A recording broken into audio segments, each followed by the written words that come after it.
প্রিয় দর্শক, কিছু পেলে কিছু দিতে হয়, আর কিছু চাইলে কিছু ছাড়তে হয়, এমন একটি প্রবাদ সবাই শুনেছেন, সবাই জানেন।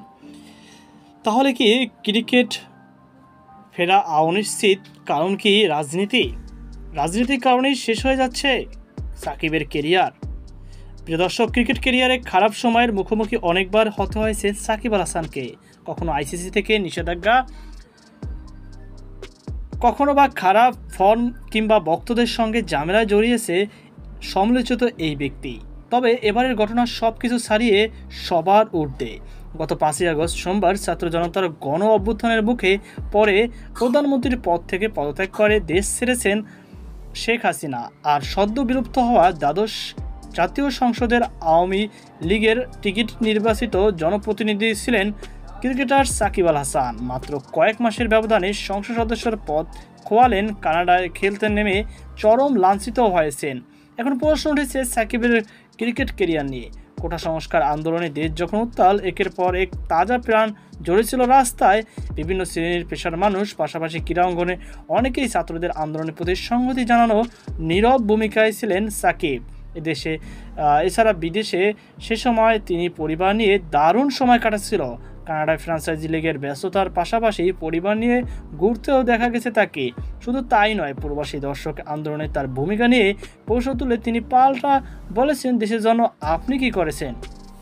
দলের পতনের পর আওয়ামী লীগের নেতাকর্মীরা এখন এক প্রকার পালিয়ে বেড়াচ্ছে। অনেকেই দেশের বাইরে চলে গেছেন এবং বাকিরা দেশ ছাড়ার চেষ্টায় রয়েছে। এমন অবস্থায় সাকিবের ক্রিকেট ফেরা নিয়ে অনিশ্চয়তা আছে। গুঞ্জন আছে এমন পরিস্থিতিতে হয়তো দেশে ফিরবেন না তিনি। সেরকম বাধ্যবাধকতা নেই অবশ্য, কারণ তিনি এবং তার স্ত্রী সন্তানেরা যুক্তরাষ্ট্রের বাসিন্দা। তবে তার ক্রিকেট ক্যারিয়ারে চালিয়ে যাওয়া নিয়ে প্রশ্ন উঠেছে।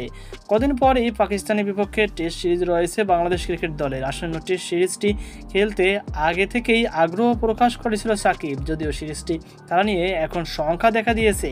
প্রসঙ্গত, সর্বশেষ দেশ ছাড়ার আগে ক্রিকেট ক্যারিয়ারে ভবিষ্যৎ নিয়ে সাকিব বলেন, নিজের জন্য কোনো প্ল্যান নেই। এখন প্ল্যান হচ্ছে 2টা টি-20 টুর্নামেন্ট আছে আমার সামনে। একটা MLC যুক্তরাষ্ট্রের মেজর লিগ ক্রিকেট, যেটার জন্য এখন যাচ্ছি। এরপর আছে গ্লোবাল টি-20, যেটা কানাডাতে।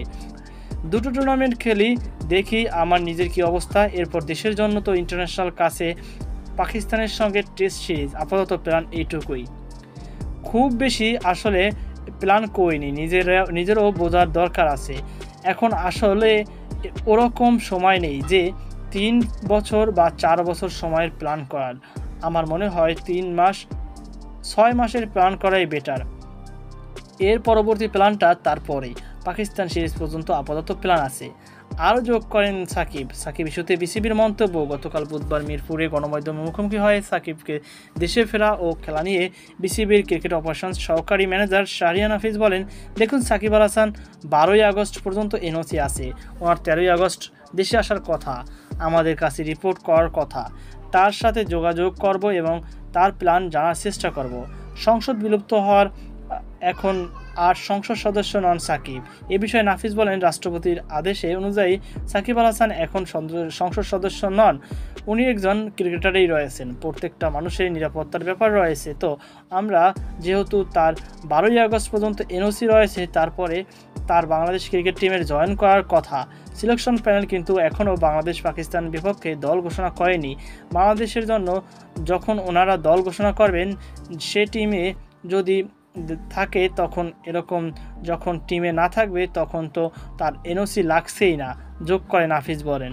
নাফিস আরও বলেন, একটা হচ্ছে সাকিব আল হাসান অ্যাভেলেবেল আছে কিনা, আরেকটা হচ্ছে উনি সিলেক্টেড হচ্ছেন কিনা। আমার মনে হয় সামগ্রিক পার্থক্যটা আমরা সবাই বুঝি। ওটার উপর ডিপেন্ড করে আমরা আমাদের অ্যাক্টিভিটিস আছে সেভাবে পরিচালনা করব। সাকিবের গুরু ফাহিম জানান, এক সময় স্লোগান উঠত, বাংলাদেশের জান, বাংলাদেশের প্রাণ সাকিব আল হাসান। তার কারণও নিশ্চয়ই অমূলক নয়। তাকেই যে দেশের ক্রিকেটের সবচেয়ে বড় পোস্টার বয় হিসেবে জানে সারা বিশ্ব। কিন্তু দেশ জুড়ে কোটা সংস্কার আন্দোলনকে কেন্দ্র করে পরিস্থিতি নিয়ে নীরব থাকায় তাকে অনেক সমালোচনার মুখে পড়তে হচ্ছে।